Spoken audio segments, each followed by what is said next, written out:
Разве правила дорожного движения могут вызвать смех? Конечно, если на такую серьезную тему правильно пошутить, то можно и не только поднять себе настроение, но и запомнить сложное.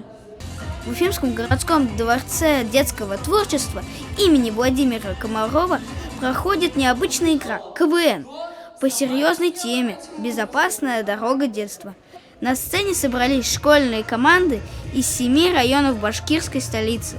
Расскажите, пожалуйста, о себе. Меня зовут Николаева Арина, я победитель городского конкурса по правилам дорожного движения КВН. Я сижу в жюри. Сложно ли было выиграть в прошлом году? На самом деле нужно только упорство, заучивать текст, не волноваться, и все, дело за малым. Участники соревнуются в юморе по 3 направлениям. Приветствую!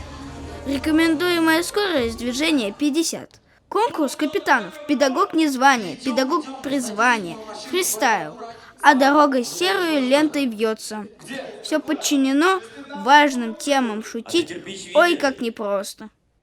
Как ваша команда называется и есть ли у вас речевка?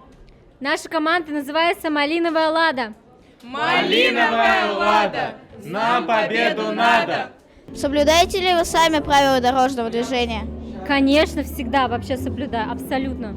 Ребята на сцене обыгрывали различные дорожные ситуации. По итогам игры 3 место команда Кировского района «Малиновая лада». 2 место команда Орджоникидзевского района ДДТП. 1 место команда Калининского района «Форсаж».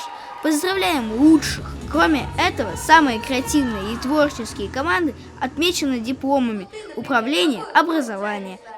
Команда-победитель представит Уфу на оригинальном этапе. Есть к чему стремиться. Антон Бебеш, Влад Закрыянов, специально для Гран Новостей.